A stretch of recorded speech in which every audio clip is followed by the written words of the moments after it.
औज़ुबिल्लाहिमिनश्शैतानिर्रजीम बिस्मिल्लाहिर्रहमानिर्रहीम। आज का हमारा टॉपिक है इक्विलेटरल ट्रायंगल। ठीक है, इक्विलेटरल ट्रायंगल का मतलब होता है कि ऐसे ट्रायंगल जिसकी तीनों साइड्स आपस में बराबर होती हैं। तो हमें क्वेश्चन में सबसे पहले दिया हुआ है बेस 4 सेंटीमीटर की हमने बनानी है। इसमें हमारे पास कभी हमें बेस दी जाएगी, कभी हमें अल्टीट्यूड दिया जाएगा। इस दोनों की मदद से हम अपनी इक्विलेटरल ट्रायंगल बना सकते हैं। इक्विलेटरल का मतलब क्या है कि जिसकी सारी साइड्स आपस में बराबर होंगी, ऐसी ट्रायंगल जिसकी तीनों साइड्स आपस में बराबर होंगी।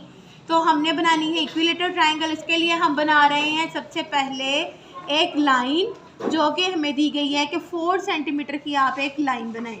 ये हमने पॉइंट लगाया यहाँ पर और 4 सेंटीमीटर की एक हमने लाइन लगा दी 4 सेंटीमीटर की। इसके एंड पॉइंट को आपने नाम दे दिया, एक को नाम दे दें ए का और एक को नाम दे दें बी का।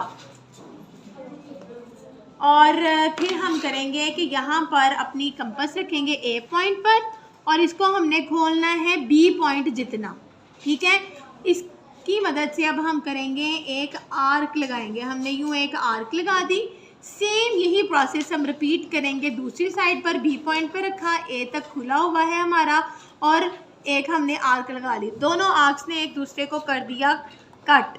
जिस पॉइंट पर इन्होंने एक दूसरे को कट किया है उसको हम पॉइंट पी का नाम दे देते हैं और इस पॉइंट को हम ज्वाइन कर देते हैं अपने ए के साथ और बी के साथ। इसको आप मेजर भी कर सकते हैं, देख सकते हैं अपनी करेक्शन के लिए कि क्या ये तीनों साइड्स आपस में बराबर हैं। तो देखें ये भी 4 सेंटीमीटर की है, ये तो 4 सेंटीमीटर हमने मेजर करके ही लगाई थी और ये भी देखें कि ये भी 4 पर एंड हो रही है, 4 सेंटीमीटर की है।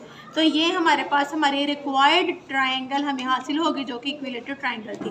स्टेप ऑफ कंस्ट्रक्शन भी सेम इसी तरह होंगे कि नंबर 1 पर हमने क्या किया था, 4 सेंटीमीटर की लाइन लगाई थी, फिर हमने ए पर अपनी कंपास रखी और बी तक इसको खोला और एक आर्क लगा दी। देन हमने बी के ऊपर सेम यही प्रोसेस रिपीट किया और एक और आर्क लगा दी। दोनों आर्क्स ने एक दूसरे को जहाँ पर कट किया उसको हमने पॉइंट पी का नाम दे दिया और उस पॉइंट पी को हमने ए के साथ और बी के साथ ज्वाइन कर दिया और ये हमारे रिक्वायर्ड ट्रायंगल थी। Thank you so much.